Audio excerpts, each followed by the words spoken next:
Selamat malam pemirsa. Presiden Joko Widodo mengatakan situasi jelang Pilpres saat ini penuh dengan drama dan pertarungan perasaan. Padahal kalau kita melihat jauh ke belakang, bukankah drama ini muncul dari Presiden Jokowi sendiri yang pernah menyatakan akan cawe-cawe di Pilpres 2024 mendatang. Ditambah lagi putusan MK terkait batas usia minimal capres-cawapres yang memuluskan anak sulungnya Gibran Rakabuming Raka untuk berkontestasi sebagai cawapres. Inilah yang akan kami sajikan dalam editorial untuk malam hari ini, Dramaturgi Jokowi, bersama saya Fitri Megantara.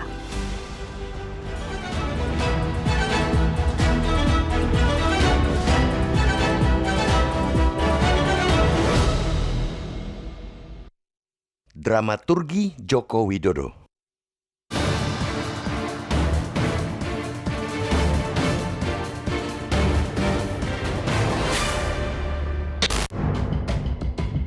Presiden Joko Widodo berharap adanya pertarungan ide dan gagasan pada Pilpres 2024. Namun sayangnya, kata dia, yang terjadi saat ini justru terlalu banyak dramanya.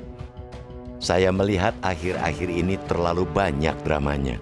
Mestinya kan pertarungan gagasan, mestinya pertarungan ide, bukan pertarungan perasaan. Kalau yang terjadi pertarungan perasaan, repot semua kita, ujarnya saat memberi sambutan di acara HUT ke-59 Golkar di Jakarta Senin 6 November lalu. Entah apa drama yang dimaksud Joko Widodo. Entah perasaan siapa pula yang dia sebut. Kalau drama di Mahkamah Konstitusi atau MK terkait putusan aturan batasan usia baca pres, baca wapres yang telah telanjang dipertontonkan di muka publik, itu jelas telah melukai perasaan dan rasa keadilan masyarakat. Putusan penjaga konstitusi yang dipimpin Anwar Usman memberikan karpet merah untuk keponakannya Gibran Rakabuming Raka untuk berkontestasi dalam Pilpres 2024. Perasaan publik juga terluka ketika sejumlah menteri dan anggota Dewan Pertimbangan Presiden bergabung dalam tim sukses pasangan calon Prabowo Subianto, Gibran Rakabuming Raka. Jika Joko Widodo ingin pemilu benar-benar berkualitas, seharusnya ia tegas perintahkan para menteri dan one team press itu mundur agar tidak bias. Lagi pula, apakah elok mereka berkampanye untuk paslon yang di dalamnya ada anak presiden, sementara mereka masih berstatus sebagai pembantu sang ayah di pemerintahan?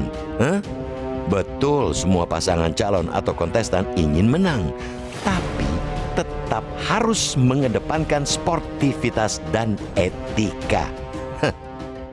Kondisi pada tahun politik seperti drama dan sinetron sehingga bisa mengoyak perasaan publik harus dihentikan dan berganti dengan pertarungan gagasan.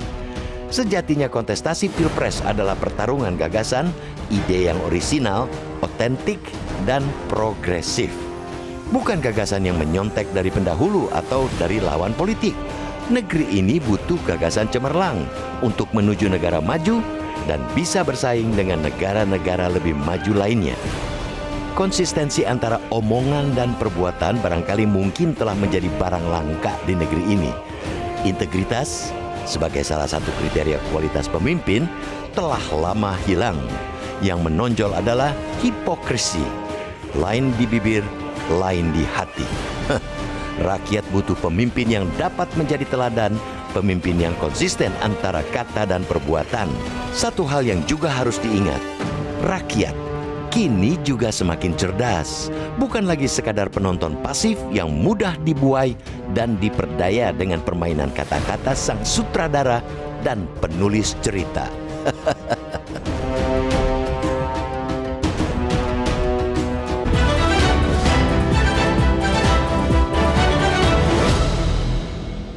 Pemirsa, kita akan langsung membedahnya bersama anggota Dewan Redaksi Media Group, Bang Don Bosco Slamut. Selamat malam, Bang Don. Selamat malam, Rara. Oke, Bang Don, ini menarik sekali topik kita untuk malam hari ini. Dalam salah satu pernyataan Jokowi mengatakan politik kita banyak dramanya, tapi mungkin publik jadi bertanya-tanya, sebetulnya siapa sutradara dan penulis skenario yang akhir-akhir ini justru menyuguhkan drama itu sendiri, Bang? Ya, itu pertanyaan yang menarik, Rara. Jadi kita pikir selama ini kalau pejabat ngomong begini, orang bisa menelan begitu saja. Faktanya, kalau kita lihat respon netizen, kita hanya baca beberapa saja dari begitu banyak respon. itu dibilang itu drama keluarga Bapak Jokowi itu ya, namanya lempar batu sembunyi tangan. Lalu kemudian ada lagi situ yang bikin drama, situ yang acting seolah-olah no drama. Lalu kemudian ada lagi, kalau ini Deddy Sitorus ya, Presiden Jokowi, politik kita terlalu banyak drama, drakor, sinetron. Lalu ditanya, apakah Bapak sedang menyindir diri sendiri? Perasaan sentral dari semua itu adalah Bapak sendiri. Itu artinya apa? Kalau lihat begini, diksi politik seperti itu ditangkap oleh publik, seperti apa gitu. Lalu kemudian orang lihat, ketika Pak Jokowi mengatakan banyak drama, banyak ada drakor, ya orang mengatakan salah satu gitu ya. Itu karena Pak Jokowi sendiri gitu. Saya kira kita sudah melihat bagaimana perasaan publik diaduk-aduk beberapa waktu belakangan ini, terutama setelah kita lihat dramanya dimulai dari putusan MK yang kemudian meloloskan putra Pak Jokowi, Gibran, untuk jadi cawapresnya Pak Prabowo. Jadi orang melihat seperti itu. Kalau lihat putusannya juga itu drama. Orang putusan awal-awal itu menolak gugatan soal usia cawapres. Tapi tiba-tiba di putusan terakhir keluarlah keputusan yang kemudian menerima sebagian, dan kemudian kita lihat kenyataan politik seperti sekarang. Dan ini drama yang sebetulnya ditonton publik belakangan ini ya Bang Don? Itu betul. Jadi orang merasa ketika Pak Jokowi mengatakan banyak drama, orang langsung bilang, Pak Jokowi juga ikut dalam justru itu sutradaranya gitu. Jadi menarik. Jadi orang jangan berpikir pembicaraan itu ada di ruang hampa. Publik sudah mulai menangkap, publik sudah bisa mengerti dengan baik. Begitu. Makanya editorial hari ini kan mengatakan bahwa rakyat itu sudah paham. Nah Bang Don, kita akan simak bersama pernyataan lengkapnya dari Presiden Jokowi soal drama ini. Karena saya melihat akhir-akhir ini yang kita lihat adalah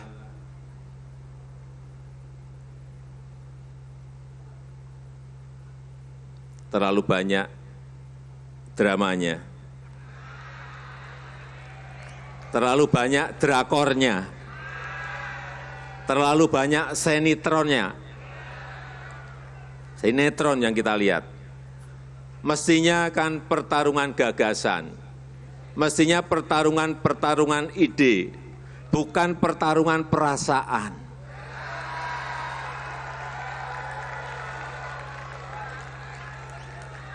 Kalau yang terjadi pertarungan perasaan, repot semua kita.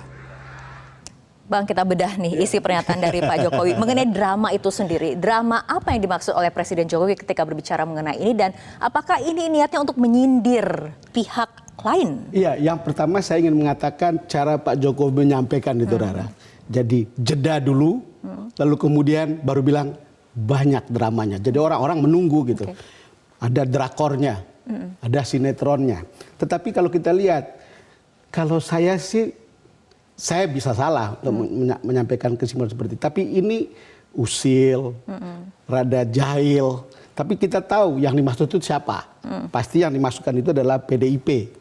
Yang merasa selama ini sudah berbuat banyak atau memberikan fasilitas, termasuk tiket untuk Pak Jokowi sebagai calon presiden dalam 2 periode, plus untuk anak dan mantunya, lalu tiba-tiba ditinggal. Jadi kira-kira begitu. Lalu tentu perasaan itu diaduk-aduk. Lalu kemudian Pak Jokowi, presiden itu menyinggung lagi perasaan ini. Rasanya gimana gitu ya. Tapi Bang Don, tadi juga Pak Jokowi mengatakan mestinya yang muncul adalah pertarungan gagasan. Betul. Tentu ini disepakati oleh banyak orang.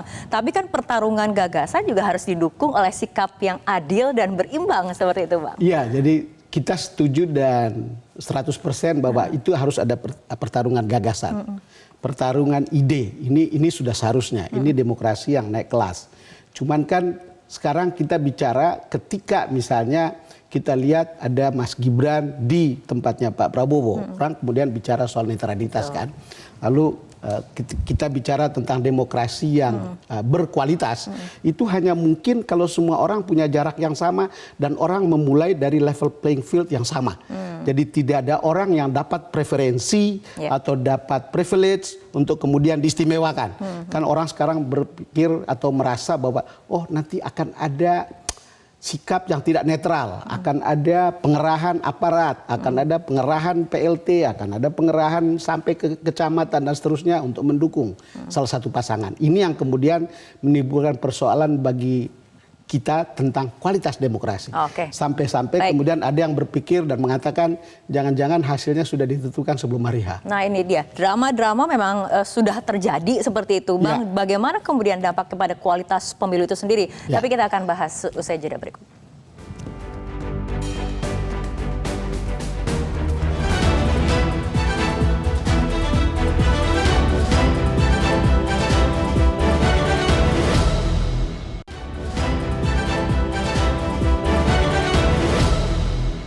Mengingat Undang-Undang Nomor 24 Tahun 2003 tentang Mahkamah Konstitusi yang telah diubah terakhir dengan Undang-Undang Nomor 7 Tahun 2020 tentang perubahan ketiga atas Undang-Undang Nomor 24 Tahun 2003 tentang Mahkamah Konstitusi dan Peraturan Mahkamah Konstitusi Nomor 1 Tahun 2023 tentang Majelis Kehormatan Mahkamah Konstitusi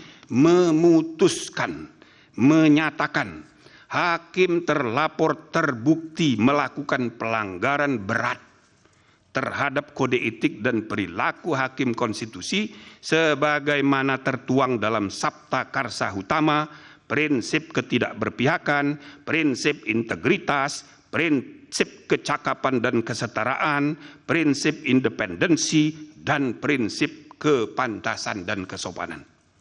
2. Menjatuhkan sanksi pemberhentian dari jabatan Ketua Mahkamah Konstitusi kepada hakim terlapor. Nah Bang Don, putusan MK untuk hari ini kan merupakan bagian dari drama yang diawali dengan prahara putusan MK seperti itu Bang.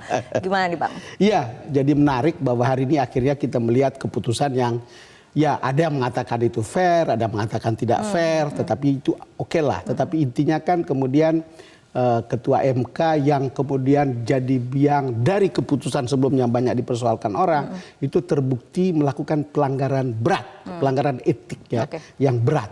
Dan karena itu dia dihukum untuk tidak lagi menjadi ketua atau diberhentikan dari Ketua MK, lalu kemudian tidak boleh mengadili persidangan perkara pilkada, pemilu, kemudian pilpres dan seterusnya. Itu sudah hakim setengah non palu sebetulnya. Ya, mengenai MK ini kan kemudian awalnya putusan MK lah yang kemudian melukai perasaan rakyat seperti itu ya Bang.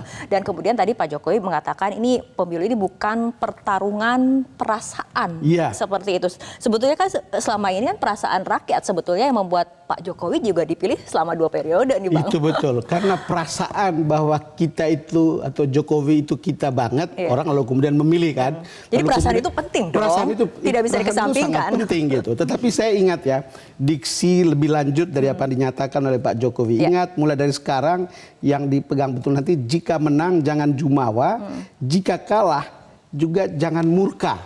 Lalu kemudian sebelumnya beberapa waktu lalu ini adalah pertandingan antara keluarga sendiri, antar sesama anak bangsa yang sama-sama ingin membangun bangsa kita sendiri. Jadi kalau kita lihat ini, saya merasa apa yang dinyatakan oleh Presiden Jokowi itu legitimate. Karena ketika beliau menang tahun 2019, kemudian rekonsiliasi itu ada. Duduk bersama Pak Prabowo, kemudian Pak Sandiaga Uno dan lain-lain.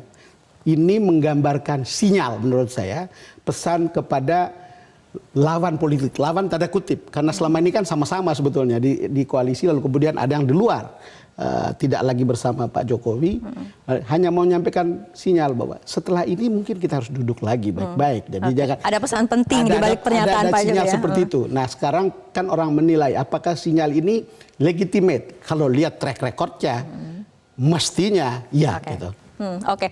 Selanjutnya apakah kemudian pernyataan dari Pak Jokowi ini direspon publik ini seperti apa sih Bang? Kita akan melihat suara netizen, polling dari netizen seperti apa, kita akan hadirkan tapi usai jeda berikut.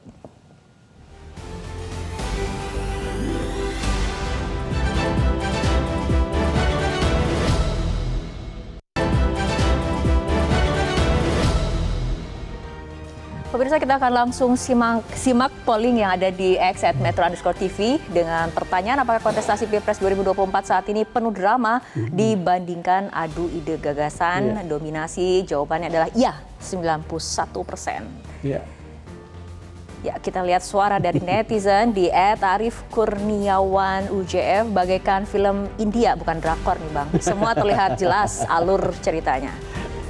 Dan yang kedua adalah dari @abirabarnas. Pak Jokowi sedang mengkritik presiden. Ini sangat menarik. Iya. Pak Jokowi sedang mengkritik Komentar presiden. cerdas dari seorang Itu netizen komentar ya. sangat cerdas. Artinya apa nih Bang? Publik ini bukan sekedar penonton pasif nampaknya ya. Kemudian bisa diperdaya dengan cerita, skenario yang dibuat seperti itu. Ya, publik sebagian itu paham drama politik itu, mereka paham gitu. Jadi jangan dilihat bahwa ketika kita menyampaikan sesuatu orang kemudian melihat apa yang dikatakan. Mereka tahu apa yang ada di belakangnya karena mereka mengikuti sequence dari peristiwa ini. Kayak misalnya ketika Pak Jokowi bilang, oh banyak drama, tapi orang mulai menghubungkannya dengan MK kan gitu.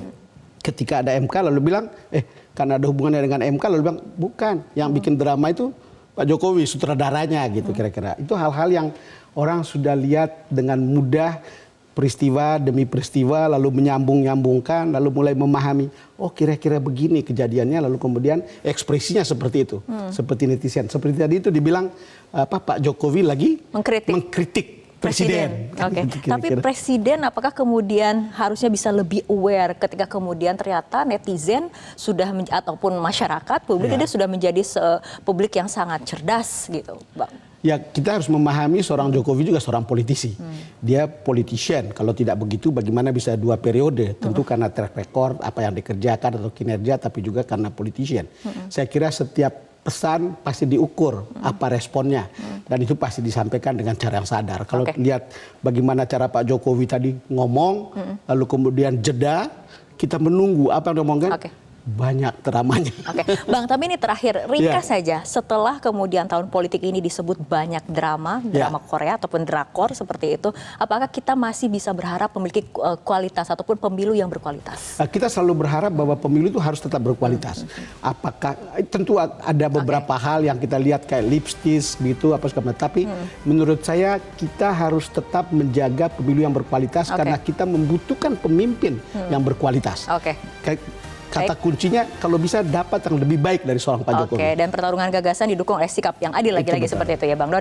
Terima kasih Bang Don telah berbincang bersama kami malam hari ini. Dan pemirsa, perbincangan tadi menutup perjumpaan kita dalam editorial untuk malam hari ini. Saya Fitri Megantara mengucapkan terima kasih atas kebersamaan Anda. Selamat malam, sampai jumpa.